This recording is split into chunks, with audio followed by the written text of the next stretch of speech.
It's sensual, it's sexy, it's fun, it's entertaining, and it's a delight to bring it to a party. How much fat are you carrying? When I first heard about it, I thought, moi? Me? You know, how could I be doing something wrong?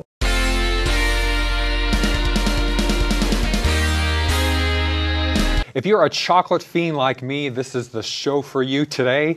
David Wolfe, author of Naked Chocolate, is here. Plus fitness model Max Wettstein is back. He and Candace Booth are authors of the new book, How Much Fat Are You Carrying? And later in the show, Lanie Adamson discussed the controversy surrounding ghostwriters and medical research. Has the American Medical Association gone too far? First up, David Wolfe. Let me tell you, it is a very great pleasure to have you here today. I'm a huge chocolate fiend. And I noticed on the back of this book, you said chocolate is good for you. It's the best food ever. So we're on the same page. This food has just continuously astonished me. What got me into it is I first found out about what chocolate's made out of, and that started it all. All chocolate is made out of this, which is the raw chocolate nut. Cacao bean. Right, or cocoa bean. Cocoa. And if you look at it and you peel it, you can see there's the chocolate on the inside, so I'll just get the outer layer off. Can I eat this? You can't eat it. It's a little bitter, but you know, it's kind of fun. Anyway, when you peel this off, you see, oh, there's the chocolate on the inside. It has its own little wrapper on it. And then you take that off, and there's your chocolate nut. So I found out about this, and then I thought, my God, nobody knows about this. So I started eating these, and I had more and more and more and more. And I started looking at books on chocolate. There was no books about cacao, which is the most widely eaten nut in the world. It's a nut, actually, like a pecan or an almond, that nobody eats. We all eat a processed form of it. Right, the thing is, I mean, it goes through this whole process and becomes your Hershey bar or whatever. Yeah, exactly. And but you prefer it like this. Right. Well, we make things out of this form because this is how it always was originally. In fact, in ancient Mexico, that was currency. That was your money. This was worth about 25 cents. You got paid in cacao beans. Money does grow on trees. It does. Edible money. Imagine that. Imagine if you had inflation. You just eat the money. And it's chocolate. All the chemistry of chocolate is intact in this little bean right here. That's why we found over the years that there's more and more studies indicating that chocolate now is better than kissing. Chocolate now doubles your lifespan. I mean, all these crazy headlines. They do say it's an aphrodisiac too, so maybe you can have both. You can have it all. And what I love about this and what the new wave of raw chocolates are bringing in is this whole idea you can eat chocolate without any hint of fear, guilt, or shame. Because there are studies that talk about the medical benefits of chocolate, but you say it's even better in this state. So, yes. So what I want to know is, where do I get this? You can always get raw cacao in your health food store. Now it's finally made it all the way into the health food stores and online. Online. But now, what's this though? See, I like this show too, you I like know I'm gonna those be eating kind. today. Yeah, this is what I wanted to give you, Greg, is that we now have a new wave of raw chocolates coming out. So this is all stone ground, very low temperature. So the flavor and the melt in your mouth factor is just amazing. Look, you're going for so it. Let me get that for you, because I'm going to show you a little piece of this, and you're going to fall apart on this one, because this is our prototype for a peanut chocolate. Why don't you try that? No, this is good. Isn't that interesting? It's better the than raw the bean is a little bitter. You get a little bit of an aftertaste. But this is actually kind of sweet, if I can say that. Yeah, because this is, you know, what we're more used to. I like introducing people to the raw beans because it's kind of a sensation. It's unique. It's novel. But ultimately, what we're really doing is we're transforming the way that people are processing chocolate, changing it from a high-temperature industry into a low stone ground. We've all heard about cold processed olive oil. Stone ground, what do you mean by that? Meaning that use giant stone rollers the way that they did it 150 years ago, 200 years ago, to grind the chocolate into a fine, delicate, aromatic substance in the way... This is too much. In the way that you're trying right there. That's what you get from the stone grinding process. This is market research for you. Absolutely. But so as a result, you skip all the processing, though. You're not putting in pesticides. Right, yeah. We keep it simple. We just keep it simple. People want to know that they can have their chocolate and eat it too, you know, so to speak. And that's what we really are giving people, is this option of like, hey, you can do this at home. When you go and you shop, you can look for now raw chocolate products, which is a whole new game just in the last 5 to 10 years. And on top of all that, you can get all the health benefits. And what are they? Right. The magnesium, the iron. Cacao is the highest thing in iron going. I mean, you can't get a better source of iron anywhere better than chocolate. Well, the thing that I think is interesting is you say it's an appetite suppressant. Yes. And I've often felt, people think I'm crazy when I say this, but I've had these crazy diets where I've eaten chocolate, even processed chocolate, dark chocolate. Yeah. And I've lost weight. Sure. And I can't tell people I've lost weight eating chocolate because they think you're nuts. But then you come along and say it's actually an appetite suppressant. And I know that's true. That's because right. I could eat just a little bit of chocolate and I wasn't hungry. The antioxidant content of chocolate is the highest of any food in the world. It's 20 times higher than green tea, 20 times higher than green tea. So you can imagine how much nutrition that is. The magnesium, and very key is the phenethylamines, which shut off the appetite receptors in the brain. So we all of a sudden don't want anything anymore. And my mom used to tell me this when I was a very small child. She said, don't eat chocolate before your dinner because you'll lose your appetite. And she was right. So can I live on chocolate? Yes, you can, and I do. Hey, I eat more are you getting this, chocolate Max? than you would even believe. It's awesome. It's sensual, it's sexy, it's fun, it's entertaining, and it's a delight to bring it to a party because everybody loves chocolate. It's the world's greatest food.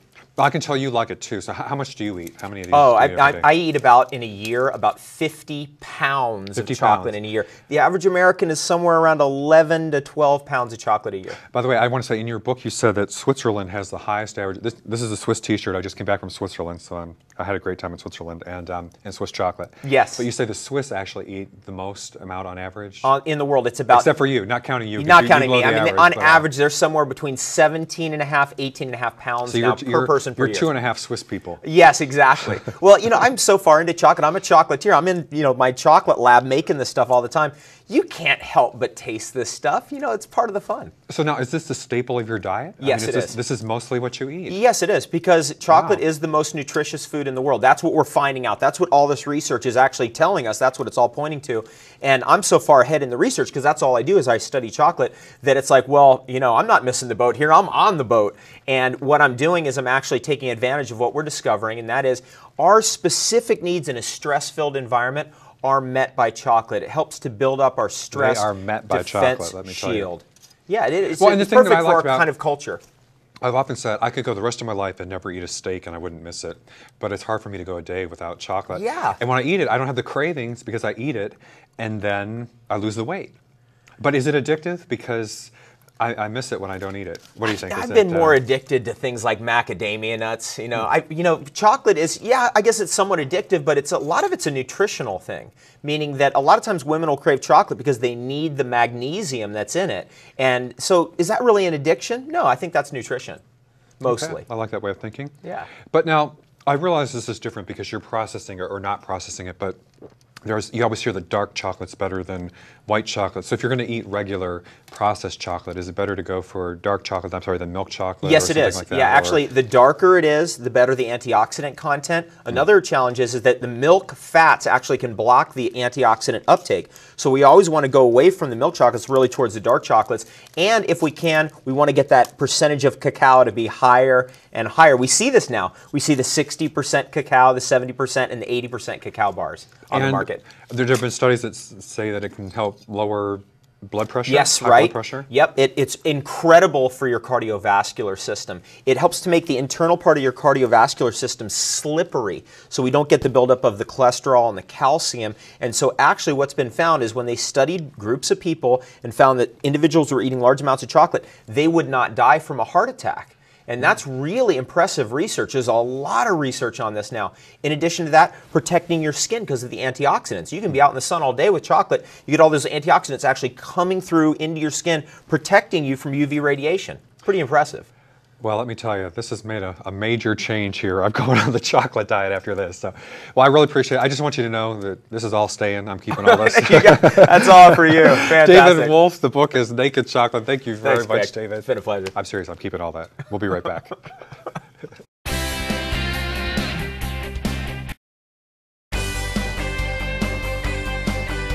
And we are back. Joining me now is fitness model Max Wettstein and Candace Booth, Doctor of Alternative Medicine. Their new book is How Much Fat Are You Carrying Around?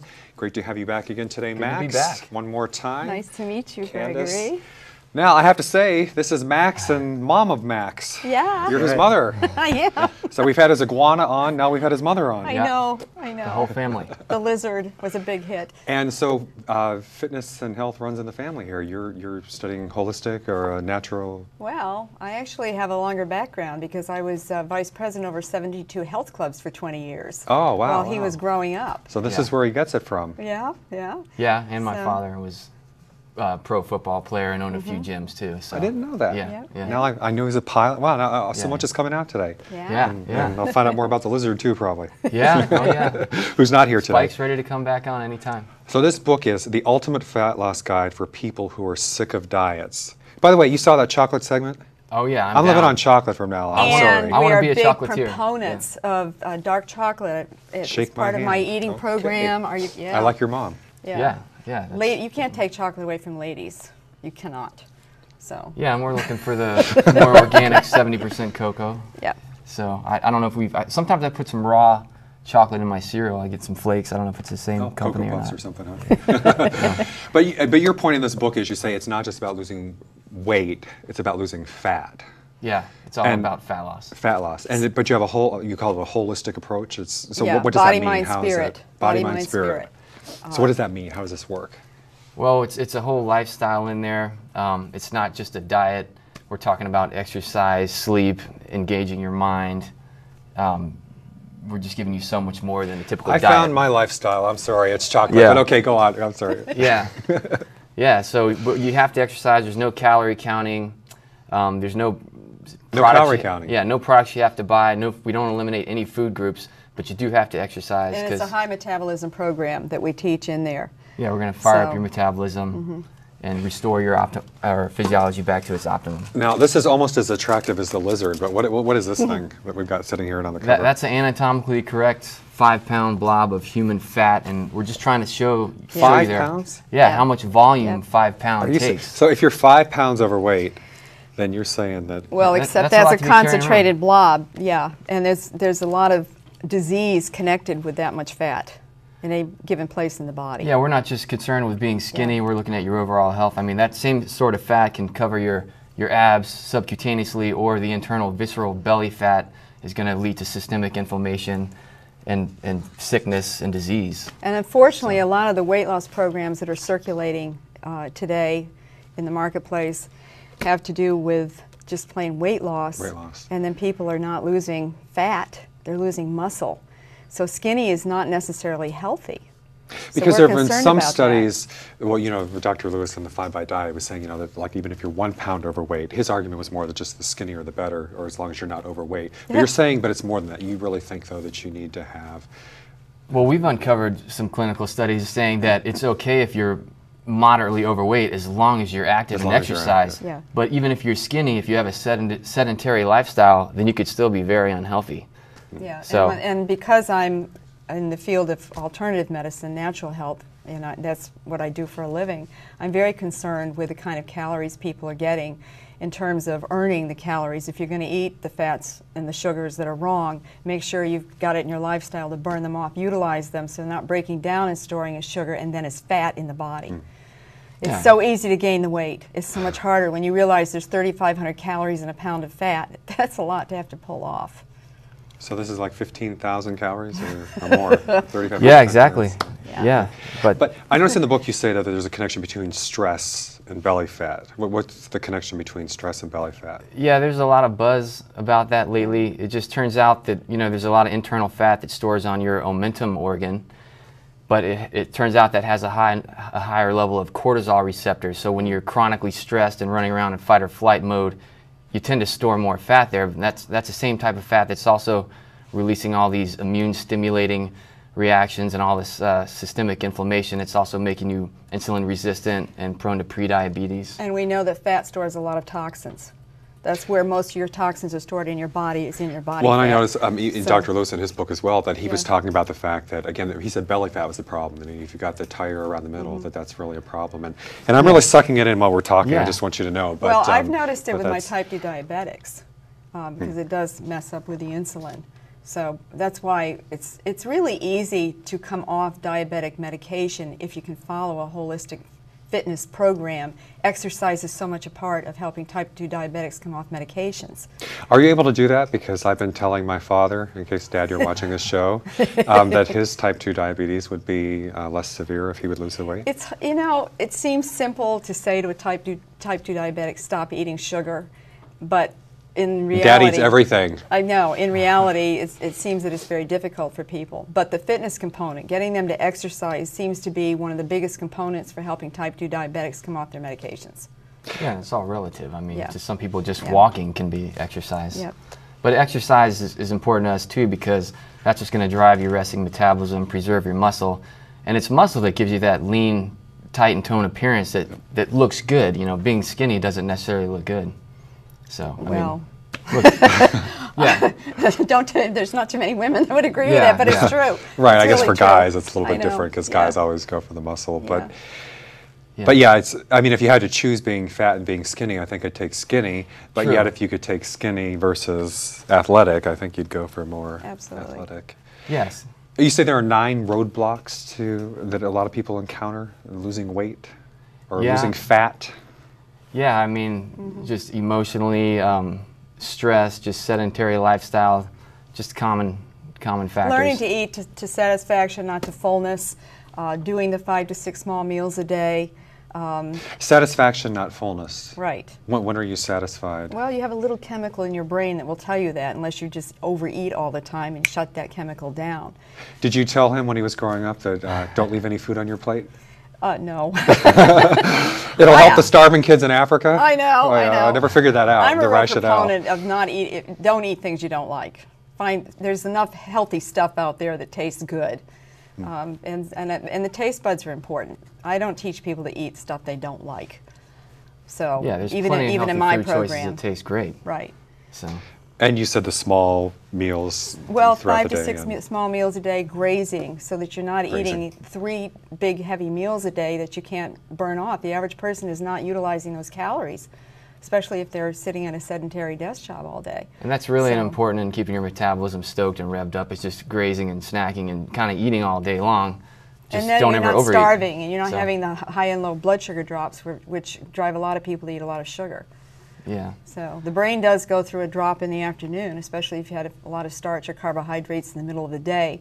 So teaching people the balance between proteins, fats, and carbohydrates. And you also talk about things like the importance of sleep, getting enough sleep. Which, Yeah, it's a lifestyle. Yep. Yeah, you as just got to well as eat. stretching, which is something I never do enough of, I think. Yeah. So it's a lot to talk about, but Well, I should say, Max, you are the Men's Health 2009 cover model. yes, for their calendar. That's just one thing that's out right now, just keeping everybody abreast of what's going on. Okay, so you've got the abs here. Yeah, You're going to recreate this pose for us here in the studio? Is that, Well, I just wanted to give you an idea what first of all, that is me. No one ever believes that's me. And Robert Okay, Leaf, that's what we're going to prove that this Robert is him. Leaf took that shot, but that's about what 6.5% body fat looks like. So I was going to show you that. Now you don't have to have a We're going to see if you use Photoshop. You don't have to have a six-pack set of abs to be fit or healthy, even though it's kind of like an international benchmark. But you know, it looks nice, but you don't have to have a six-pack set of abs to be healthy. All right, No. well, I'll let Okay, you here we prove go. that So, yeah. you. Thank you very Yeah. much, Oh, thank Mom you of so Max, much for for being having here, us. and Max, Yeah. once again, for being back. And you can get the book on DestinationHealthPlus.com. Oh yeah, let's plug our website and where you can buy the book. Okay, let's see. Is this him? Let's see if we can get that. How much fat are you carrying?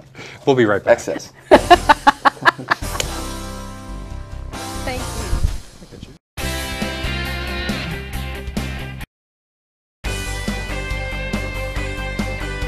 And we are back. Joining me now is Lanie Adamson, a medical writer. She says the American Medical Association has gone too far in cracking down on ghostwriting following the recent scandal with Merck. Pleasure to have you here today, Thank you Lanie. so much. So what happened with Merck? A few months ago, there was an article in the Journal of the AMA in which Merck was accused of using ghostwriters to write their medical research. Now, this ghostwriter business has now seemed to grow and grow and grow, and it's affecting a lot more than the particular area that they started out with, which was that there was articles being written that were very in favor of a drug, and that they were being published, and that the accusation was that Merck was then going shopping for an MD to put the name on the paper. So they had, it was ghostwriting as well as, what do you want to say, like their hired gun or the expert, you know, who rubber stamping the article. Rubber stamping or rent a doctor, for example. However, ghostwriting is also being considered to be everybody who is writing in the pharmaceutical industry. Well, so now there's really a backlash, and they're saying no ghostwriting or trying to. Well, the thing is that there is more than one ghostwriting. We have apples and oranges here. Apples, in one case, we have ghostwriters that perhaps are writing the article that is all in favor of the drug. Let's say this is a gala apple, a happy apple. It's all in favor of the drug. And that we go shopping for a doctor to put their name on it. Now that kind of writing is almost universally condemned. But there's another kind of writing that's going on that is what I wanted to really bring to the attention of people today. Okay. And that is the team member, where that's part of the pharmaceutical, it's part of the research team is a writer who helps to write up the research. Right, and I think people may not be aware of the way the whole process really works, that it's often not the doctor themselves writing the research, it's you usually do have a ghostwriter or someone involved in the writing? Often there is. It doesn't always, but often there is. And just think about it. Do you ever look at the credits at the movies whenever they run at the end of the show? Well, actually I do, because you know sometimes they put those bloopers in at the end, so sometimes. Yeah, sometimes they're fun. Well, it's like that with medical research. We have a whole team of people who are involved. We have the investigators who investigate, we have the statisticians who calculate, we have the medical writers who communicate. And now if we get rid of that team member in there, will this be really good for research? Because after all, in the very bottom analysis, it's a matter of what's good for the integrity of medical research. Well, and I think really, you know, there's been, because of some of the other scandals in the publishing industry at large, where you've had people either plagiarizing or making false claims or whatever, that now there's really an interest in full disclosure. And even, you know, when, you know, celebrities don't really write books, but the ghostwriter does, and they put the celebrity's name on it, or, you know, it's so common in the rest of the publishing industry. So you're saying that's really happening in the medical field as well, often? It's happening, and what's happening in the publishing industry is what's happening in the medical research industry now. After all, you can see me, right? Therefore, I'm not a ghost. So therefore, if the person who is doing the writing is identified, they're no longer a ghost. So disclosure. Disclosure, transparency, openness, so that you know who did the research, who funded the research, who wrote it up, who were the statisticians, etc. This is good for medical research. But there's also been some concern the fact that the doctors are on the payroll for somebody is a problem. But you seem to think that's not as much of a problem, and you say they've got to work for somebody. Well, medical research has to be done one way or another, whether it's done by private industry or by academia, it has to be done by somebody. So what kind of safeguards, if you're going to have the doctor who works for Merck doing the study that says that their drugs are wonderful, how do you, and that's a valid article to publish somewhere, how do you? Well, the valid article is the one that comes from the clinical research that says these are the advantages, these are the disadvantages, and this is what it means to the patient. Because after all, the doctor is relying on what's in the medical research and the journals to make prescribing decisions, so we want it to be accurate. And you're saying peer review is an important part of it as well, that it's not that no matter who publishes it, somebody should be checking the facts and not just accepting. Well, we also have, after we have all the investigator and the statistician and the writer, we also have peer reviewers who authenticate, who by their expertise know what's going on in the industry and know what is happening with various drugs, who then go back and take a look at the article and say, and I've had articles come back from peer reviewers saying, add to this or make sure you've included that, so that it's really thorough. Well, and people may not realize the reason this is important is that, you know, you might just say, well, why not just get rid of ghostwriters? We won't have ghostwriters or hire doctors. But you say, really, that would shut down medical research. People don't realize that timeliness is important. You have to get, you say that research that isn't published doesn't exist. Exactly. And a lot of times, it's, you know, that's the reason that these articles make it into publication in a timely manner, is because of the ghostwriter. Wouldn't you want to have the best person in the world doing the work? And sometimes it would be the medical writer rather than having the doctor do it. I mean, have you seen a doctor's handwriting? I've seen it, I can't read it, but I've seen it. Exactly. And at the end of like 8 hours of surgery, what doctor wants to face a 5,000-word report on the medical research? So we can go in and we can begin that process of getting the article ready. Then we work with the doctor not independent of the doctor, but with the doctor to make sure that everything is covered in the report. And again, potentially, so if some of these articles weren't published, I mean, you have to realize the other side of the coin, that this research could be saving lives. Exactly. And patients could be benefiting. So again, it might be easy to just say, well, we'll get rid of ghostwriters, but then people may not. And the other thing is that the way that we're going to get rid of ghostwriters is to identify them, and therefore that ends it. Right, and disclosure. therefore we have full disclosure, and we have the right expert working with the team. But you think it's gone too far the other direction, though, at this point. I'm worried that ghostwriting is now considered to be so negative, and that sometimes it overwhelms some of the rest of us who are in that industry and who are now looked upon. I mean, when I first heard about it, I thought, moi? Me? You know, how could I be doing something wrong? And I would always try to be really, really, really try to do the very best I can because I believe so strongly in it. Right. Well, thank you very much for being here today, Lanie. I sure appreciate it. I'd like to also thank David Wolfe, Chocolate Fiend, Max Wettstein, and Candace Booth. Thanks, everybody, for watching. We'll see you next time.